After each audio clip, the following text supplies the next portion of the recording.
Halo semua, balik lagi di channel Tapak Misteri Backpacker. Karena setiap perjalanan pasti punya cerita.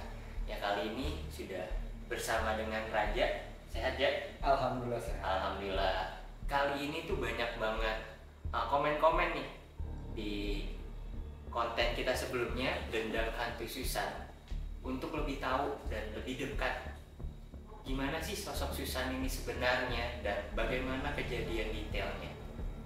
Daripada berlama-lama, dan kita udah rangkum juga nih pertanyaan-pertanyaannya dari sobat Tapak Misteri Backpacker, dan kita langsung tanyain aja ya ke narasumbernya. Oke, pertanyaan pertama nih, Ja, boleh ceritain lebih detail Kak, untuk keseharian sosok Susan nih seperti apa? Untuk Susan ya, kesehariannya itu dia kan sebelum dicerita sebelumnya dia kan masih sekolah ya, Masih sekolah. siswa tahun 80-an 90-an itu kan. Kalau misalnya keseharian itu, karena saya diceritakan dia bagaimana meninggal, ceritanya dia meninggal itu kayak gimana. Untuk keseharian saja, saya setahun seceritanya dia ya, cerita si Susan ini, itu dia masih siswa aja. Jadi selingkup sekolah aja gitu. Untuk di luar lingkup sekolahnya itu, ya mungkin tahun 80-90-an itu ngebantu orang tua mungkin ya jualan atau gimana gitu kan. Kalau di rumah aja, ya kan tahun 80-90 itu kan zaman-zamannya belum ada gadget kan, kayak zaman sekarang gitu ya. Kalau dibilang untuk nongkrong-nongkrong di kafe juga nggak mungkin. Jadi seadanya yang saya tahu itu hanya siswa aja, untuk dari Hanya siswa aja. aktivitasnya dia ya. Nah, terus di tahun 80, tahun 90 tersebut dia kan aktivitasnya sekolah kan. Iya. Di sekitar sekolah tuh emang perkampungan kah atau gimana sih di tahun tersebut ya? Seingat mimpi saya ya, itu emang zamannya tuh emang masih perkampungan ya, masih ada pohon-pohon lah gitu ya. Jadi itu belum seramai sekarang lah. Kan kalau misalnya dulu zaman sekolah tuh, kalau zaman sekarang ya sorry, zaman sekarang itu kan sekolah pasti depannya tuh parkiran. Jadi itu lebih banyak lahan pohon yang ditebang untuk parkiran. Betul. Kalau zaman dulu itu berbeda, masih ada sekolah yang rindang gitu. Oh, masih banyak pohon ya. Oke. Masih banyak pohon yang rindang di sekolah itu. Jadi tuh walaupun dalam seperti cerita sebelumnya ya, yang kejadian dia meninggalnya itu di bunuh diri itu, kejadian dia kenapa bisa bunuh diri itu kan diperkosa ya. Maaf gitu ya, diperkosa itu. Jadi tuh di lingkup sekolah itu gitu.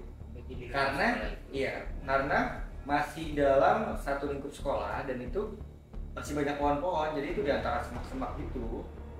Oh, berarti kejadiannya itu di sekolah. Iya. Dan masih ya kondisinya masih banyak ilalang mungkin. Iya, jadi tuh dia kalau misalnya dia ke sekolah itu dia kayak ke bawah stres lah. Gitu kan. Karena kepikiran, keingetan kalau misalnya ke sekolah gitu kan.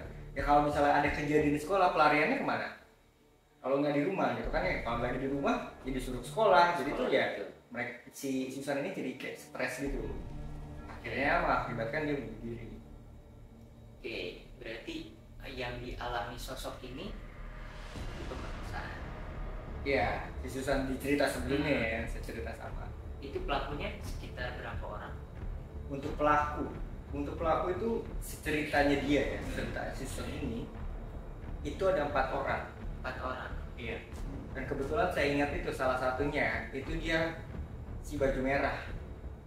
Si baju merah. Iya. Jadi tuh waktu kejadian itu dia pakai baju merah apa gimana? Si anak sekolahnya ini, si siapa Susannya ini, dia tuh masih pakai. Jadi tuh kalau zaman dulu itu kan nggak ada SMK, cuma ada Semea ya.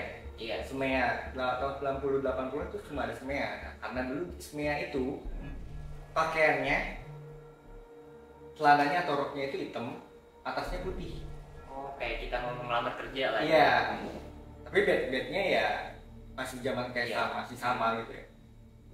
Nah jadi tuh keadaannya si Susan ini masih pakai baju sekolah. Dan preman itu ya udah mau, jadi tuh udah petang lah. Berarti ini mau ke sekolah kayaknya. Keadaan petang gitu. Keadaan petang dan dia tuh kayak pulang sendirian gitu. Padahal tuh rumahnya tuh deket tau dari sekolahan itu enggak. Kira-kira jarak berapa meter atau berapa lama gitu menempuh rumahnya? Kalau ke rumahnya ya mungkin antara 5 sampai 8 menit lah. Berarti kan nggak jauh kan. Oh, Kalau bisa jalan jalan kaki. kaki. Iya, kamu bisa jalan Oke. kaki. Karena tuh di situ kan yang saya bilang tadi, di sekolah itu kalau zaman sekarang tuh kayak sekolah di antar komplek-komplek. Jadi tuh anak yang anak komplek pasti ada sekolahnya kan. Oh Sekolah iya. ibarat sekolah swasta. Nah, ini karena tuh dulu sekolah itu masih bayar. Oh masih bayar. Yes. Oh belum gratis. Belum gratis ya kan. Nah, jadi si Susan ini jadi rumahnya itu nggak jauh dari sekolah. Oke. Dan kejadiannya itu sore hari ketika pulang. Iya, antara pukul 5 sampai dengan mau maghrib lah. Sore banget ya. Iya, karena tuh saya inget banget kejadiannya itu. Dia masuk ya, saya udah berasa banget dia ngikutin gitu ya. Itu antara mau maghrib, jadi jam 5 jam 6 itu dia ngikut gitu. Oke. Udah mulai ngikut, udah mulai nggak enak badan gitu. Akhirnya ya namanya diikutin ya kita kan ya udahlah, mungkin cuma hawa doang gitu, cuma udara doang gitu, nggak enak badan, mungkin masuk angin atau gimana. Iya. Udah hasil ya udah, ternyata tuh di balik waktu itu, di balik waktu yang mau petang itu, ternyata dia kejadiannya mau petang itu. Petang itu setelah kejadian atau baru mau kejadian? Jadi tuh di antara jam 5 sampai dengan Jam jam 6. 6 Oh, itu tuh kejadiannya. Oke. Dan pelakunya itu 4 orang. 4 orang. Nah, 4 orang itu ditampaki nggak, maksudnya si pelakunya ini pakai baju apa atau Karena dia perawakannya ini- gimana? Maaf, jadi kalau misalnya 4 orang ini, jadi kan yang saya ceritain sebelumnya, yang 3 udah meninggal, nggak tampak dia mukanya. Oke. Yang tampak itu, yang satu ini yang masih hidup. Gimana? Maksudnya ya, perawakannya. Perawakannya ya waktu itu masih pakai baju-baju gimana ya, preman lah. Kalau ibarat preman, gambarannya baju merah, dia baju merah, si Kaos. kaos merah. Jadi tuh antara luarannya tuh hitam. Jadi tuh kayak pakai baju kayak jaket gini. Oh, pakai jaket lagi. Jaket kayak yang saya pakai ini, Oke. cuma kan ini kuning sama merah gitu ya. Dalamnya merah, kaosnya merah. Kaosnya merah. Dan itu kayak pakai apa sih, songkok kayak apa? Peci gitu. Peci model-model peci Kalau- biasa atau peci Kalau sekarang Betawi peci itu kan hitam. yang warna merah tuh. Ya, warna merah, bener banget ya, warna merah. Itu peci Iya, Betawi lah. karena warna merah itu. Nah, di samping itu, saya lagi kayak bawa golok gitu, antara golok nggak tahu apa gitu ya. Iya. Itu di bawah itu. Jadi itu dia mungkin untuk teman- mengancam. Iya, Gitu iya. ya. Jadi itu temennya itu. Si siapa teman-temannya ini, dia megangin. Dan Iya. sisanya. Nah, mungkin setelah itu ya, itu dia kenapa dia nunjukin kayak gitu? Itu dia langsung ke muka saya gitu. Apanya? Jadi nih kan saya dikasih lihat nih, dikasih lihat. Jadi tuh saya tuh dikasih lihat si Susan ini waktu kejadiannya. Jadi tuh Iya. di antara saya tuh nggak deket, tapi kelihatan sama mata. Jaraknya antara sini sama depan situ deh. Oh kayak nonton lah. Iya, tapi itu jauh, Ah, jauh. oke. Nah, saya di sini itu Susan, kejadiannya si Susan lagi diperkosa. Tiba-tiba itu pas mau kejadian ya, lagi kejadiannya si Susan itu dalam bentuk arwahnya datang, saya langsung keadaan cepet, dan itu dalam bentuk kuntilanak hitam.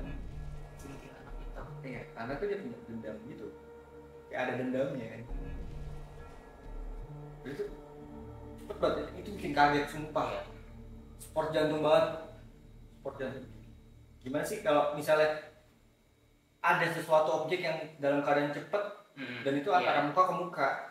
Berarti bener-bener dilihatin mukanya. Iya, Tapi kelihatan nggak muka si pelakunya ini? muka pelakunya kelihatan dalam nih ya. Muka Perawakannya gimana? pelakunya ya, itu dia ada codet di sini. Ada codet, dia codetnya kok nggak panjang, cuma sedikit lah. Oke, bekas luka lah ya. Ah. Terus dia ada tato di tangan Sebelah kanan. tangan kanan. Apa ya? Kalau nggak salah tato Scorpio. Scorpio. Iya. Apa Scorpio? Apa sih? Kalajengking. Maaf. Iya. Kalajengking. Dalam keadaan itu dia Jadi kan dia ngegulung tangan gitu ya. Ngegulung tangan itu kelihatan. Oh, berarti sampai sini. Iya. Oke. Nah setelah itu udah, karena saya udah melihat oh ini orangnya. Saya tahu. Jadi itu kan antara tahun 2010 2011. Iya. Ya, antara dia saya masih SD SMP. Di SMP itu orang masih ada. Masih ada, Karena saya masih ingat Iya. tatonya Tato gitu. itu. Tatonya. Terus soalnya nggak jauh dari rumah saya. Nggak, ya beda berapa rumah lah. Tempat tinggalnya. Iya. Dan itu pelakunya itu masih sehat kah saat itu ya? Saat itu lu lihat masih sehat kah atau emang udah sakit-sakitan atau bagaimana? Ya karena saya nggak tahu ya gimana membedakan orang sakit atau nggak orang sehat gitu ya. Karena pas di sehat itu saya ngeliatnya tuh dia bisa jalan gitu ya, masih seger gitu, masih seger ya. Masih gagah gitu ya. Kasarnya masih seger gitu ya. Kan saya nggak tahu dia Iya. ada di dalam atau gimana Iya, nggak oke. atau ada penyakit gimana gitu. Saya kan nggak tahu. Nah saya lihat oh ini dia bisa kayak gitu dalam hati saya. Ya namanya anak kecil ya, Iya, nggak iya. mungkin lah langsung gitu. Waduh ini. Ya nggak mungkin dong Iya, ya kan. oke. Akhirnya saya cerita lah ke nyokap. Oh Pak, iya ini dia emang udah terkenal banget. Di wilayah situ. Iya. Udah terkenal banget. Jadi tuh ya mau kita bilangin juga ya itu kan aib. Iya betul. Mau ditelusuri kayak gimana gitu kan. Iya. Si korbannya aja udah nggak ada. Ya kan. Dan itu tahu gimana sih kalau kita mau melapor ke polisi berdasarkan seorang anak kecil. Iya. Kan nggak mungkin gitu Iya. kan. Six sense-nya anak kecil kayak indra keenam anak kecil kan nggak mungkin dipercaya sama kepolisian dong. Buktinya Iya, apa gitu. Pembuktiannya lah ya. Ya. Oke.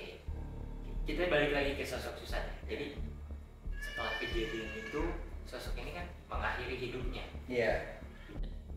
Oke, kita balik lagi ya ke sosok Susan. Bagaimana sih sosok Susan mengakhiri hidupnya? Seperti yang cerita sebelumnya ya. Si Susan ini dia bunuh diri. Bunuh diri. Dia bunuh diri itu lompat Lompat Iya. dari lantai 3 di sekolahannya. lantai 3 di Iya. sekolahnya. Karena yang tadi saya bilang ya sebelumnya, dia stresnya di sekolah karena itu punya kenangan yang buruk di sekolah. Iya. Dan mereka itu pelakunya itu juga masih berkeliaran dekat-dekat sekolah itu, jadi masih ada pasan lah Iya. gitu kan. Jadi itu kayak stres gitu. Jadi kayak dia menghabisi hidupnya itu dengan cara membunuh diri Bunuh diri dari lantai 3. dari lantai 3 itu. Dan itu ada gambaran nggak? Misalnya kondisinya siang kah, sore kah, atau gimana? Keadaannya itu sore, jadi Sore kayak juga berarti. pasca setelah 1 minggu atau 2 minggu kemudian itu dia kayak masih stres gitu kan. Oh berarti setelah kejadian itu dia masih stres, seminggu kemudian, 2 minggu kemudian Iya. baru bunuh diri. Bunuh diri dalam keadaan masih stres, dia bunuh diri dari lantai 3 itu pada pukul ya sore hari itu. Sore hari. Jadi itu kalau anak sekolah kan dulu kan zaman dulu ya mungkin jam 12 atau jam 1 kita udah pulang. Iya. Dan jam kosongnya itu dia kayak masih memikirkan gitu ya, gue cara bunuh diri itu kayak gimana. Akhirnya dia lompat. Dan itu keadaan tuh jam 5 jam 4 kan. Sorry, jam 4, antara jam 4 sampai dengan mau maghrib lah. Di sekitar Iya. sekitar jam segitu lah. Dan itu masih pakai baju sekolah. Masih pakai baju sekolah. Dan itu ada nggak sih maksudnya saksi matanya nih kejadian itu gitu? Ada. Jadi tuh setelah dia bunuh diri entah berapa menit atau berapa jam gitu ya, itu ada. Oh baru ditemuin. Iya. Bukan kejadian benar-benar dia proses jatuhnya segala macam itu. Enggak. Itu enggak ada, benar-benar enggak ada orang. Oh berarti emang sepi banget. Emang benar-benar sepi. Oke, terus kejadian itu yang dia bunuh diri dan lain-lain itu sempat masuk berita nggak sih? Atau koran lah di tahun tersebut? Itu masuk dia. Masuk, Dia masuk berarti. sempat masuk berita. Jadi dalam keadaan berita itu dia di koran itu. Karena tuh sempat viral juga, bukan viral. Kalau zaman dulu tuh sempat heboh lah. Sempat heboh, Iya. betul. Bahasanya dulu kan heboh gitu. Heboh, iya. Karena berita itu dia masuknya dalam berita bukan skala nasional gitu ya. Kalau untuk Iya, terkenal, iya, jadi itu sekitar situ. sekitar itu aja. Jadi ya di koran-koran kayak kalau dulu tuh koran apa ya, lampu merah gitu kan, telah ditemukan gini-gini, nggak Iya. mungkin sampai kayak koran yang udah Iya, oke. nasional gitu ya. Jadi itu yang di sekitar itu aja, tetap masuk koran. Dan koran itu keluar, si pelaku ini pada sempet kabur gitu, Kabur. kayak bukan kabur ya, kayak Yang misah paling gitu ya, ini. kayak nggak balik lah, sempet nggak balik gitu. Berarti apakah si pelaku ini maksudnya dari hukuman penjara kah? Gimana ya? Atau ya udah kabur aja terus bebas gitu? Jadi emang nggak ada keadilan sampai si Susan, iya sampai Susan ini memiliki dendam ya. Sampai satu persatunya tuh meninggal, entah nggak tahu meninggal karena Susan atau gimana ya. Sampai yang terakhir ini dia ini belum meninggal. Tapi di akhir hayatnya si pelaku yang terakhir ini ya, itu kondisinya emang karena tua pak sakit atau emang ada kejadian yang mungkin di luar nalar juga dengan kematian dia gitu. Kalau saya ingat saya ya, nyokap saya tuh bilang dia sempat sakit juga, baru Sempat meninggal. sakit. Tapi emang udah tua lah di tahun itu. Iya, udah tua. Jadi tuh ya dari tahun antara 80 90-an itu ya mungkin dia udah middle age kali ya, udah Iya. 30 atau 40-an ya. Sampai tahun 2010 saya masih Nah, itu ya kan Itu jaraknya udah puluhan tua berarti ya. udah jauh puluhan. udah tua, mungkin meninggalnya sakit atau karena saat itu kan. Iya. Itu si Susan ini punya dendam, dia minta tolong ngasih tahu kalau ditungguin di akhirat gitu. Si pelakunya ini. Iya. Jadi bisa dibilang cukup lama juga dia nungguin ya. Iya, mungkin dia minta tolong juga atau gimana ya, Iya. buat diingetin kalau dia tuh punya salah. Iya. Si pelaku ini punya salah. Kira si Susan minta tolong lah, mau gue masih kecil gitu ya. Iya. Karena ya keterbatasan dan gue cuma bisa ceritakan nyokap doang gitu.